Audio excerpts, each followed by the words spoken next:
மேஷராசி நண்பர்களுக்கு நல்ல உழைப்புக்கேற்ற ஊதியங்கள் இருக்குது. நிறைய விஷயங்கள் நல்லபடியாக நடக்கும். சின்ன சின்ன காரியங்களில் கொஞ்சம் அந்த ஃபெடப் ஆவாங்கன்னு சொல்லுவாங்க. ரொம்ப ஏது நடக்கலை ஒன்றும் இல்லை, அந்த காரியம் கண்டிப்பாக வெற்றியாகும். சில பேர் இந்த வண்டி வாகனத்தில் இருக்கும்போது சைலன்ஸில் சூடு வச்சுக்கிறது, அதே மாதிரி இதை சூடுன்னு தெரியாமல் தொட்டுட்டேன் அப்படின்னு சொல்கிறது. சில பேருக்குலாம் பார்த்திங்கன்னா கையில் ஃபுல்லாக இருக்கும், அதெல்லாம் சமையலில் சகஜம் சார்னு சொல்லுவாங்க. பட் ஆனாலும் சின்ன சின்ன விஷயத்தில் ரொம்ப கேர்ஃபுல்லாக எடுத்து பார்த்துக்கிறது நல்ல பலன்களை கொடுக்கக்கூடியதாக இருக்கும். இது கெமிக்கல், இது குடிக்கப்படாது, இது டேட் ஆஃப் மேனுஃபேக்சர் தப்பாக இருந்துருக்கு, இல்லைன்னா எக்ஸ்பைரி டேட் தான், இதெல்லாம் கொஞ்சம் கவனமாக பார்த்துக்கிறது நற்பலன்களை கொடுக்கக்கூடியதாக இருக்கும். மேஷராசி அன்பர்கள் சட்டென்று முடிவெடுக்க வேண்டாம்.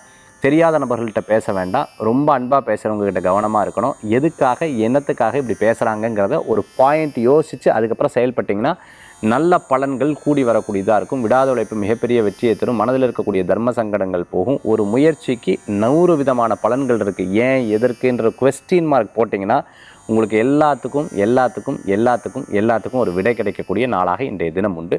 நல்லோர்களது நட்புக்கு மன திருப்தி தரும். யாரை மதிக்கிறாங்களோ நம்மளும் அவங்கள மதிப்போம். யார் என்ன மதிக்கலையோ அவங்ககிட்ட இருந்து ஒதுங்கி நிற்போம். அப்படிங்கிறதுல நீங்கள் தெளிவாக இருப்பீங்க. இன்றைய தினத்தில் வழிபடக்கூடிய தெய்வம் குலதெய்வ வழிபாடு மன திருப்தி தரும் வழிபாடு.